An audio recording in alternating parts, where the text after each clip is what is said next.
Good day, everyone. Welcome to one of my comic book reviews for Amazing Spider-Man. Here, I'm going to do things a little differently here and see how the format works. I've been doing more exact. What's the word I'm looking for? How the story goes, kind of thing. And instead of doing that 100% where I'm exactly spitting out exactly what happened, review, I'm going to do more what I think of the book instead and see if I like doing that better. I'm trying to find the right niche for me, if whether I like it the exact recap, there you go, I think recap is what I'm looking for, or if I want to do it more just how I feel, I guess, about the book and migrating towards it in that regard, because there are a lot of people out there who do the reviews based on exact more recaps as well. So I thought maybe just to see more of describing what I think of the book, just see how I like it and see how that goes over. Anyway, we'll be doing Dark Web Finale #1 because it's part of the storyline that crossed over with X-Men, as well as Amazing Spider-Man 19 and 20, Legacy 913 and 914. I apologize, I've had a little bit of a phlegm stuck in my throat there. But let's see. Tie-in. I don't really see anything too much. Where is it? There we go. Zeb Wells, the writer, normally versus with the artist. With this Kubert, Montanaro and Scott Hanna with the inking. I mean, it was interesting to see the whole, more dream sequence we saw in the beginning, with Ben and Janine to basically wake up, and they are Hallows Eve and King Chasm, throwing their victory parade. I do admire the hellish landscape and the artwork. I mean, this kind of graphics is cool. I mean, I've never been one for horror stories or scary stories, I get unnerved by them. I don't like that feeling of being unnerved and scared to death. So, but this is a horror comic that I can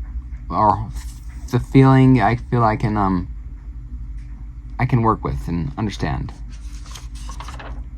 But here's Madeline Pryor and with the X-Men and Spider-Man and Rick Rapp to basically take back New York now that a limbo tower has risen and invaded New York City. And this thing is just interesting. Just the whole parade. New York is essentially fallen with the Sinful Six. It shouldn't have been actually the Limbo Six, since they're from Limbo. But it's interesting, just the way it is, the fighting that goes on. But it's interesting. There's a figure here that looks like a Mysterio, and I don't recall one of these Limbo demons creating a Mysterio. But then again, what do I know? I might have just forgotten about it. But the big old fight entails here, Maddie brings her Bedlam, angry Venom, and it's just a big old fight, Maddie's using her mini mask to transform into Frankenstein, a werewolf, and all that, fighting Rick Rapp. You're gaining a little bit of ground here. More accusing by Ben that you stole my life. You wouldn't share your memories, Peter. I'm taking New York because it's making you pay. Madeline Pryor, utilizing her power and turning into the power that the demons of Limbo will respect outside of the scepter, causing them to, I think it seemed like they were no longer fighting her as a result, or they immediately realized that, okay, we need to let the King, Chasm, and Queen Madeline sort things out. Gold Goblin and Miss Marvel show up for a panel or two. Ben, for some reason, or Chasm, for some reason, sending away Madeline Pryor to protect her. Sending away Bedlam to wherever the hell he is going. Madeline Pryor taking back the scepter from Chasm with the help of the X-Men. And, it's over. Chasm's been defeated. They're bringing back the whole spring seasons or whatever for the end of this crossover. Although it's kind of weird that the prison that Madeline Pryor encase Ben Reilly in is a waterfall paradise kind of thing in limbo. I mean, I understand that might be torture for these demons exactly, but I think some wires got crossed.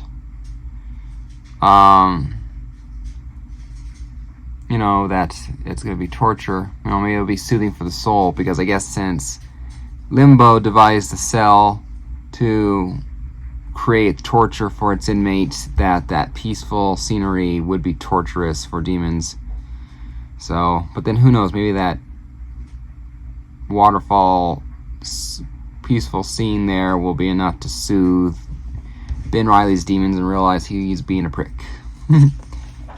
But, New York goes back to normal except for a Limbo Tower, now Limbo Embassy, because, you can't heal in darkness, right? And that's basically the end of it. I thought the Dark Webs crossover was...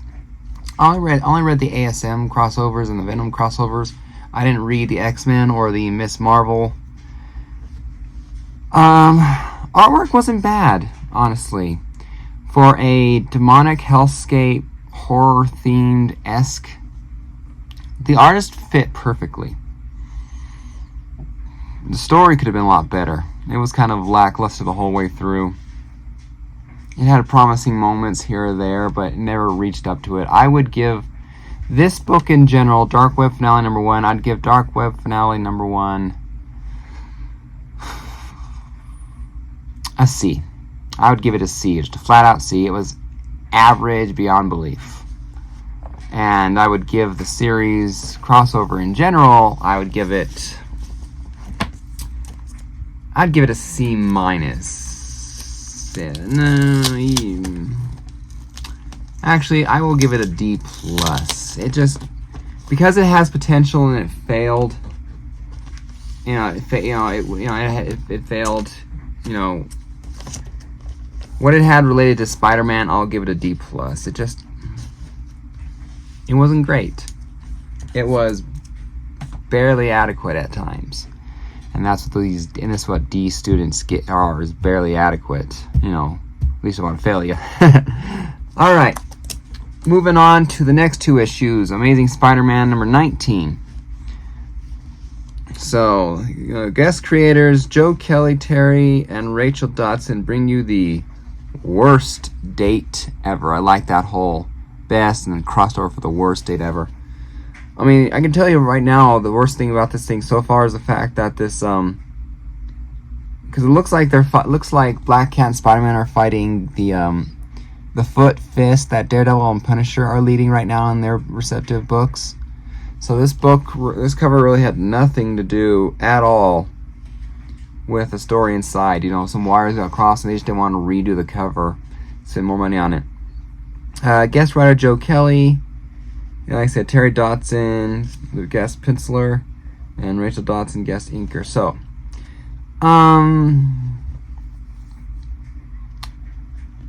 the worst thing about this thing here is obviously the very beginning here, this prequel thing where we find out that MJ is not just dating Paul and basically stepmother. She is mysteriously married with kids. And for MJ's Peter Parker fans like myself, that's a big kick in the nuts. And a kick in the teeth, kick in the nuts, just, so it's like, I'm still not going to give up hope. there's a line in Pirates of the Caribbean 3, you know, where Will Turner is saying like, no fool is lost unless if there's one person left to fight for it or believe in it. That's me. If I give up on something, I guarantee you I'm the last person in the world to give up on something. Flat out, that's how I fight. You know, you can count on loyalty and dedication from me as a friend, you know, or a coworker or something like that. You got someone you can count on with me, and that's the way I am here. I'm not letting go of Peter and MJ. I refuse. Anyway, back to the issue. Sorry about that. You know, a few pages are just. I like the whole flashbacks and scenes where you see them like date nighting, fighting bad guys, drinking cocoa. You know, basically saying, let's get. Felicia's like, let's get out of here. You know, definitely the funnest thing about this issue is we find out that Felicia, you know, Black Cat likes to drive around the city with her top down. And if you thought I meant anything but a convertible, you're my kind of person. Or if you thought that if you were thinking the how I phrased it, you're my kind of person. You know, I like, you know, you're fun. Then we just find out that the resort that they're going to for a little R&R time, well, it turns out Black Cat and Paul got their coupons from the same park because Mary Jane and Paul are there. And other than Peter's robe getting caught on the table by accident and revealing his here kitty boxers that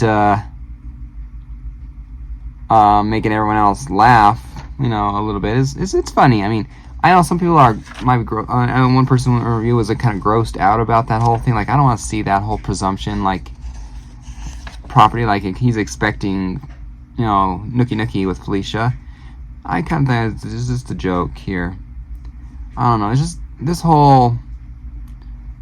They're doing a very good job with the whole platonic, trying to be separate lives. You know, this was your ex, now she's dating someone else, or married to someone else.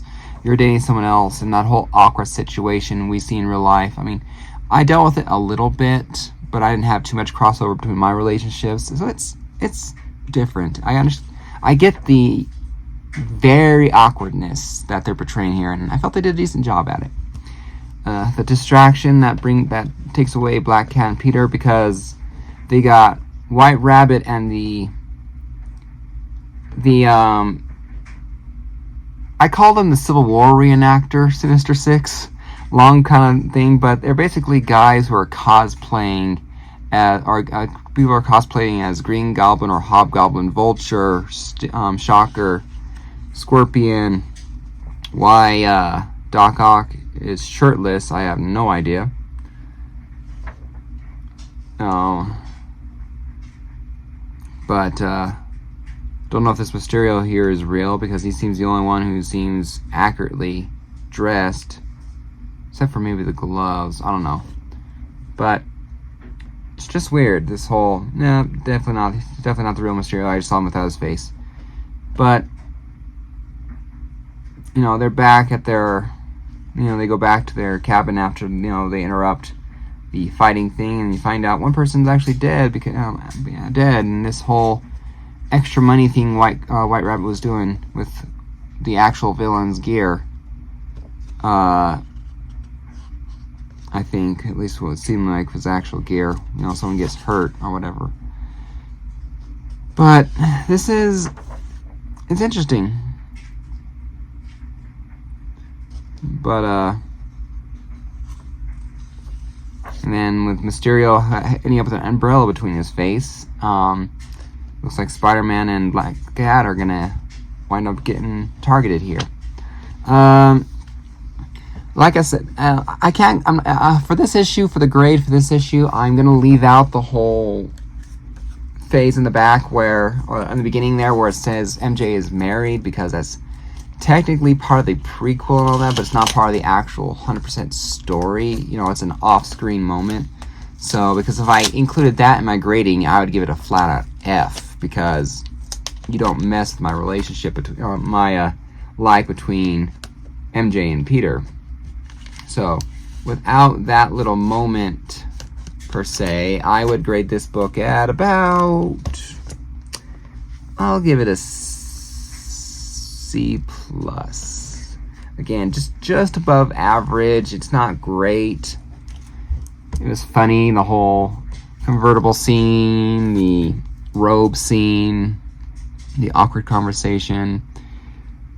It wasn't bad, you know, and the whole cosplay. I mean, I've been to 1 or 2 Civil War reenactments where guys dress up in the gear with the working guns, shooting oatmeal bullets or blank shots up into the air, you know, above people's heads so no one gets hurt. You know, walking around in a reenactment play with the right steps, people falling here and there, and then one side losing like they were supposed to. I've been to these reenactments and other cosplayers and paintball matches, and this just seemed like something that would happen in this world where, hey, Shocker's not using his gear right now. I'm gonna rent out his gear to Billy Washington over here, and he's gonna play Shocker for the weekend with his other 5 buddies as the Sinister Six, fighting a bat superhero, you know, that I arranged, or it's me and someone else, and they're gonna get their kicks off, go back to their boring wives and kids, and have a good night. You know, rich guys building their rich guys on the weekend. I see that happening, honestly, and so that's why I can't give this a failing grade, because I didn't see the failure there. All right. Issue 20 here. Joe Kelly, Terry Dodson, Rachel Dodson. The prequel, the summary page here basically has, you know, I mentioned MJ in a relationship versus married, and so it was interesting.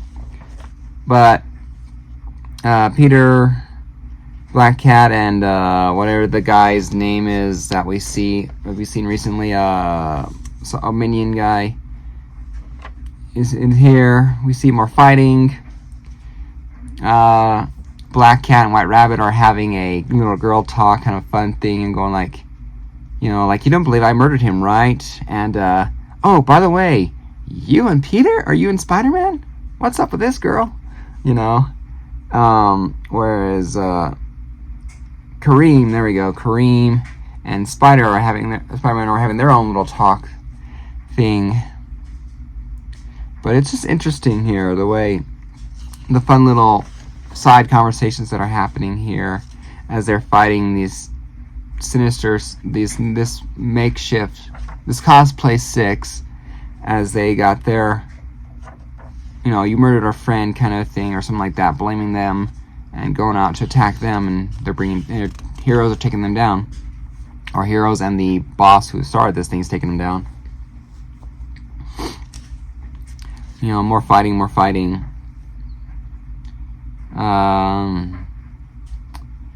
Just very interesting how it is. But I like how they talk about White Rabbit's history in here. You know, Black Cat's asking, you know, how, you know, like, it's all over, and then gulp, and then Black Cat's going, how many husbands did you bury? And White Rabbit's going, 5 before they caught me, 2 I actually liked. For those of you who didn't know her history, that's what she did. White Rabbit killed husbands and got money.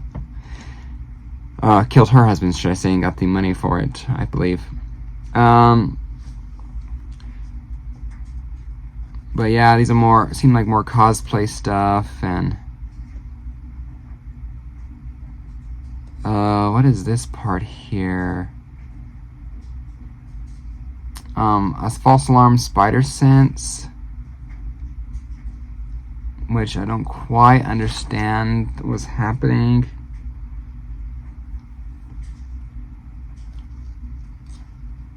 I don't know. I need to read it better again, but it's just some sort of just relationship where it's kind of funny just how this is, where the whole White Rabbit's telling Black Cat you can do better than Spider-Man. She's like, I know, you know, kind of thing. It's just kind of like, wait, what? And just Mysterio guy's not really dead. You know, the other bad guys are going home, or being not going home, but they're being webbed and arrested, and Kareem and White Rabbit are going off someplace else, gonna be better partners or something. And then the whole scene here that caused a lot of anger on Twitter and things like that. When Peter's basically he's like, the way another reviewer said it was that you justify relationships to try and move on, to try and heal, and maybe that's why he's doing a bad job at just explaining his feelings towards Mary Jane to Felicia as, oh, you know, she's been a part of my life for so long, but she's more like a sister now, and Black Cat being like the reader, like us, going, nope, don't buy that bullshit. You know, a best friend, better, but you can explain it better than that. You know, just. And there's a reviewer on Spider-Man Crawl Space podcast and YouTube. Her name is Kelly, and the earlier part of this issue and last issue described and told that Mary Jane is not just dating Paul, but she is married to Paul, supposedly, and that we want Peter to be our good guy and our hero. But would the good guy and hero break up a marriage? You know, he's trying to move on. He cannot be the good guy and break up a marriage. He has to respect MJ. You know, she's her own person, not a toy to be played with. You know, I understand that. You know, but at the same time, it's like they were together. They love each other. You know, it's very hard to accept that. So I understand the whole conversation between Peter and Felicia, and so I didn't get the whole upset like everyone else did, the going, oh, love like a sister, love like a sister. I'm like, he's just fumbling with an explanation. He's trying to explain. I don't like how the words he chose to use, just like I'm sure my wife doesn't like the words I try and use sometimes. Makes sense to me, but to her, it's just like, oh, he's bullshitting again. So they're swinging off. Looks like back to the resort or back to New York or whatever. This issue, I would give this one, I'd give this one a D+. Just because I'm not ready to accept, and I'm not willing to accept for that matter, the whole Peter Parker and Mary Jane completely split. I'm holding out hope.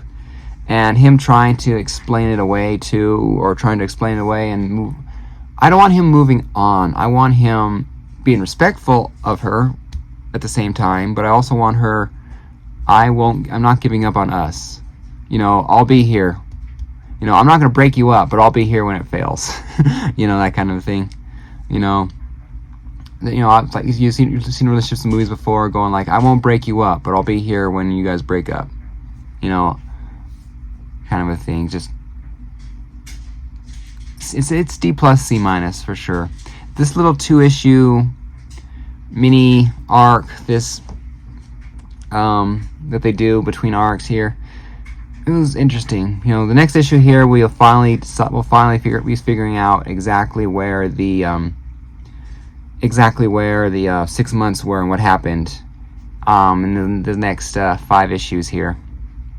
So I finally look forward to that happening. Maybe we find out the reason why Mary Jane's with Paul.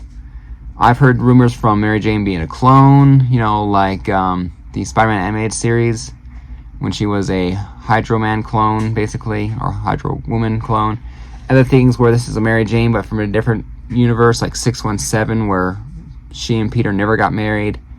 You know, my theory is, we've heard before, Peter Parker has, I lost her. I lost someone I love when explaining to the Gwen ghost in the Judgment Day crossover.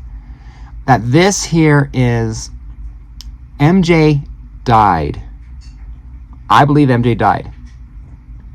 And that Peter broke into the Baxter building, and there's some evidence for possibly that when we see Peter with the facing with you see Peter's back, and we see in front of him the Fantastic Four. He broke into the Baxter Building and used the Forever Gate to go back in time to fix something.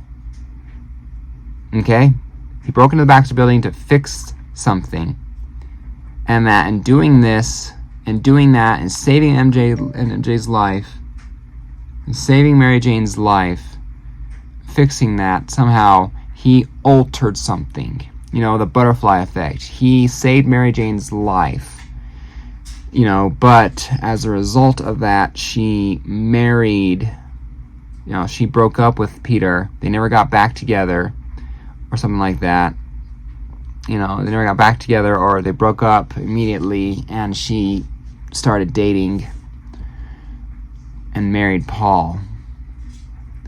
But that doesn't quite explain my theory, too, because if those kids are actually her kids, because that little girl looks exactly like Mary Jane, there's some sort of time delay thing. Maybe there's some sort of time bubble that happened. But that's my theory in advance for what happened in the 6 months, for why the Fantastic Four are mad at him, why everyone was mad at him. He needed Norman's help, and all. He was the only one willing to help him, and that's why Norman was the only one friendly in the beginning, was what happened. But it doesn't explain entirely why everyone was mad at him, why Randy was mad at him, while Aunt May was mad at him. You know, just my theory is incomplete and not exact. I know that. So anyway, that's my theories. Those are the reviews. You know, I think what I had a C-, D+, and a C. Not great issues. Hopefully these next issues things get better. So take care, everyone. Thank you for listening to Comic Collector's Corner podcast here, or as you'll see it on YouTube, 89 comic reviews. Stay tuned for the next video or next podcast in another month when I do the next month's reviews of books. So take care, everyone. Happy collecting. See you guys next time.